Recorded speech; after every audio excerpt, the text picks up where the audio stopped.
Live from our 7 Tasmania studios, your nightly news with Kim Miller begins now. Good evening. A grandmother has been left heartbroken and homeless after a savage fire tore through her Ravenswood home.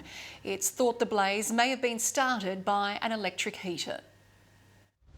Flames bursting through the windows, thick, billowing smoke filling the sky around Connie Goss's home. I've just lost everything. Like, I've had stuff in there for going back 40 years. The grandmother had been shopping with her daughter, returning to a scene of devastation. I haven't stopped crying yet, and I was just worried about my neighbour because she had animals inside. Launceston councillor Andrew Palmer was volunteering nearby.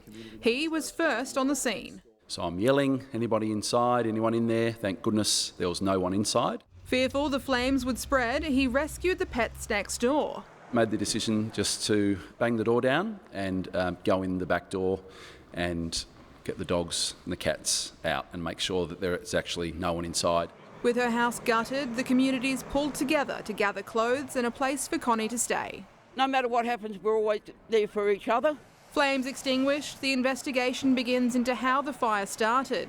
The property's smoke alarm was working, but the TFS is warning of the dangers of leaving heaters unattended or too close to flammable items. Connie, her family and other residents were dealt another shock when fire crews found what they assume is asbestos in the burnt-out building. The damage bill is estimated to be around $250,000, but Connie's just grateful nobody was hurt. Objects can be replaced, people can't. Annie Green, 7 Tasmanian News. A major Tasmanian ship manufacturer has been tasked with building 2 high-speed, low-emission electric ferries, the largest project of its kind in Tasmania's history. The global shift towards sustainable shipping bringing with it years of work and job prospects for Incat and its workers.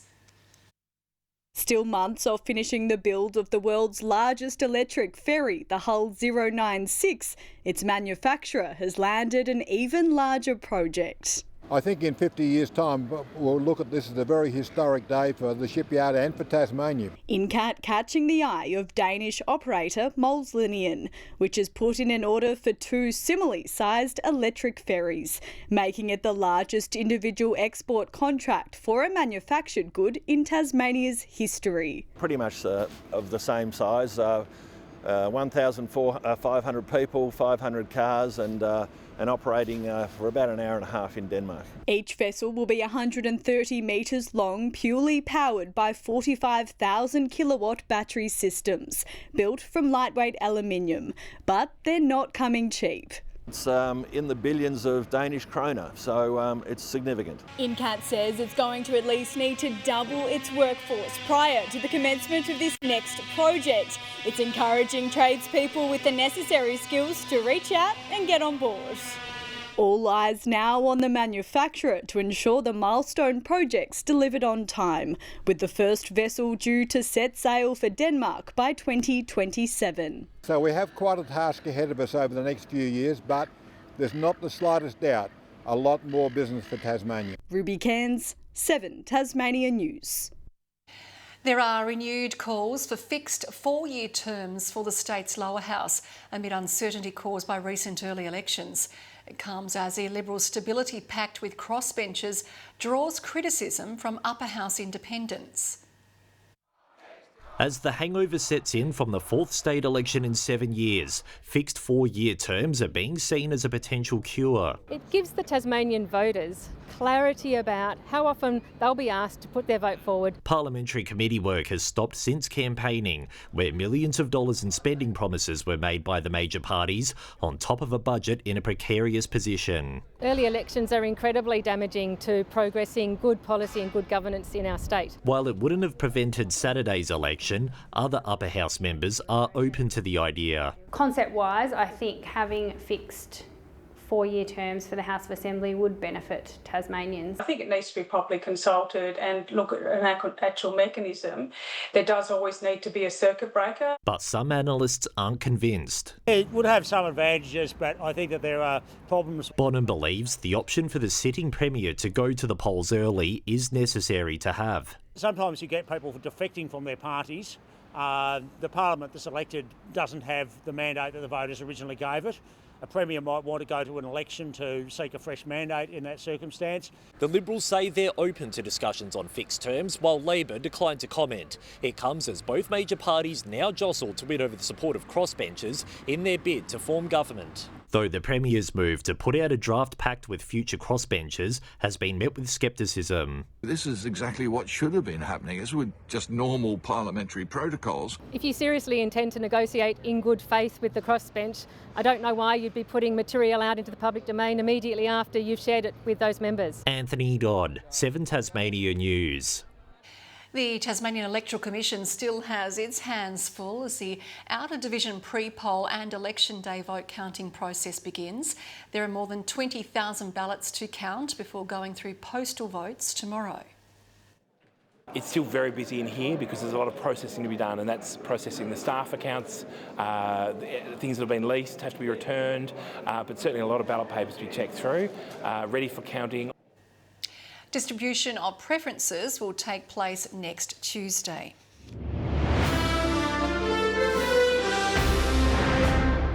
The Kingborough Council has unveiled its vision for the future of the Twin Oval Sports Precinct, a plan that will see 2 elite high-performance centres for the Devils and Jack Jumpers built just a stone's throw apart. The master plan includes 2 brand new ovals, one for the Knights Cricket Club and the other for the 2023 TSL Premiers, the Kingborough Tigers. I know there's been a lot of work going on at board level and management level to get all these things underway, and it's exciting. Members of the public are invited to have their say with drop-in information sessions being held on Saturday at the Twin Ovals Function Centre. Locally again, and more than 1,000 households woke this morning with no power after wild weather lashed parts of the state overnight. Strong winds and heavy rain kept TasNetworks crews busy responding to outages caused by fallen trees and lightning strikes. Power was restored to most residents throughout the day. Launceston Council was also forced to close the North Esk River Trail due to minor flooding. Burnie's mayor has survived a motion of no confidence. In a council meeting last night, Teddy Brumby was accused by another councillor of presiding over a toxic workplace. The move stemming from a fractious council meeting last month. In any workplace in Australia, the behaviours we saw wouldn't be tolerated. And why they are here in a civic workplace, on camera, in front of a public gallery, is beyond me. The motion ultimately failing, with 3 councillors voting against and 5 abstaining. Councillor Brumby telling the meeting she wanted the motion to be a turning point for council. We can remain stuck in a narrative of blame and mistrust, or we can choose to turn the page and rediscover our common purpose. Burnie Council is due to meet next in late August. Launceston retains its crown as the state's online shopping capital. The latest Australia Post data showing the region is leading the way, adding to carts and purchasing through websites. Devonport and Howrah round out Tasmania's top 3. End of financial year sales drove up demand for online bargains, Australians spending more than $19 billion last quarter. Hobart's Town Hall Ballroom has been transformed into a powerful display featuring 400 portraits created by artists of all abilities. But the Be Seen by Choice exhibition features more. Artists given a sneak peek today of some of the dances they've worked on. Nervous? Well, I do feel a bit nervous. It's okay, you got me. Yeah, and I got these guys too. We've been able to obviously talk about art and creativity, but we've also been able to talk about the really important things around disability, and that is around access and inclusion and diversity. Performance pieces are free to attend and will run until Saturday.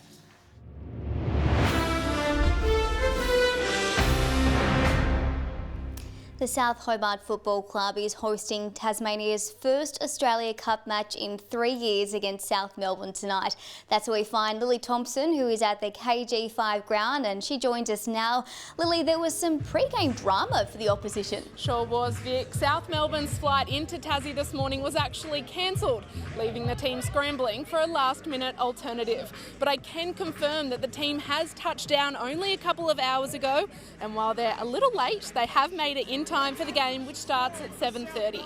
Now, South Hobart have earned their spot in the Australian comp by winning the Lacquer Seljet Cup, and they're currently unbeaten in the NPL, so the timing couldn't be better for a shot at national glory. If they win tonight, they become only the second Tassie side to progress to the next stage after Devonport did a couple of years ago, but you might be able to see some of the crowd filing in behind me in the red and the blue. The home side hoping they'll be loud enough to get them over the line. Vic? Hopefully that home ground advantage pays off for them. Thanks, Lily. Well, it's been confirmed the Clarence Football Club will lose access to Ninja Stadium from the end of August as Cricket Tasmania prepares the ground for a Sheffield Shield game in October. It means the footy club won't be able to train or play finals on their home turf, so they're looking for alternative venues. You would have thought that they would have tried not to have a Shield match here that early in the season, if they had any respect for our club at all, to be honest, in my opinion. This weekend, the club will face the Tigers in both the men's and the women's leagues. The women's are hoping to extend their 4-game winning streak. Our results so far, one's gone each way, so this will be a really good test for us. Action begins 12:30 Saturday at Twin Ovals.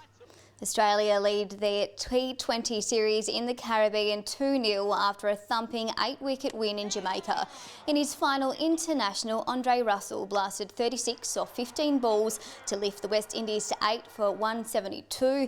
Glenn Maxwell opened for the Aussies in place of the axed Jake Fraser-McGurk, but fell for just 13 after a bright start. Coming together at 2 for 42, Josh Inglis and Cameron Green ensured a comfortable victory with an unbroken 131-run stand that had the locals ducking and weaving. Yeah, that's gone. Be careful in the crowd, you know. Be on the lookout. They're coming like missiles. Hurricanes captain Nathan Ellis took 2 wickets. The Aussies can wrap up the series on Saturday. Jake Weatherald is certainly building his case for a baggy green. The Tasmanian Tiger blasting 183 runs for Australia A against Sri Lanka A in his hometown of Darwin. A quick one to be taken, and what a homecoming it is for the Darwin local. It's Weatherald's 13th first-class century, the latest showing only boosting his chances for an Ashes call-up. Good evening. Hobart, Campania and Friendly Beaches out top today with 16. Launceston, Devonport and Burnie all 13 degrees. Temperatures over the east and southeast up to 4 above average. Grove, Bushy Park and Ooze 15. St Helens 14. Cooler over the north and west. Lowhead 13 today. Strawn 11. And it was windy overnight too, with Tasman Island recording gusts of 126 kilometres an hour. Wet overnight as well, with 114 millimetres of rain at Lake Mackenzie to 9 a.m. and since then Henty Canal has had 22 millimetres from that cloud pattern moving over us. Cloud with the low spirals to our south as the trough pushed cloud up over Victoria. The cloud over New South Wales and the Queensland border area continued, and high cloud streams over WA with another front to the southwest. Tomorrow the large high centred over western New South Wales extends a ridge over Tasmania. The next cold front over southern WA, that'll be with us on Saturday. Good weather due then too. 30 knot southwesterlies over the east coast tomorrow. Elsewhere winds will tend west to southwest at 15 to 20 knots. We have a strong wind warning. That's for waters from Flinders Island to St Helens Point and from Wineglass Bay to Low Rocky Point. Minor flood warning too for the North Esk River. Forecast for Thursday, Hobart partly cloudy and 13, 14 for Cygnet and Norfolk, 13 degrees after a coolish start. Launceston, morning frost, cloud clearing, 14 the top, 14 for Devonport, a morning frost for Campbelltown, 0 to 11 the temperature range. Burnie expecting a high of 14, partly cloudy weather, Strawn the same, and Smithton, a possible shower and 14 degrees. St Helens partly cloudy 13, 14 for Swansea, cool one for Fingal, a top of 11. On Friday, isolated showers over the northwest, okay over the southeast of the state. Now that system will be with us on Saturday, so we can expect rain statewide with east to northeasterly winds, and on Sunday a few showers mainly over the north with north to northeasterly winds. A cold one in Perth tomorrow, just 14 degrees as the showers ease there. Fine in Adelaide, sunny in Melbourne, sunny as well in Sydney and 17, and fine in 21 in Brisbane. A little cloud about. It's 11 degrees in Hobart, 10 right now in Launceston and 10 in Devonport. Kim, enjoy the calmer conditions tomorrow. And that's all from your 7 Tasmania News team for now. We'll be back later with updates and news breaks. But for now, thanks for joining us. Good night.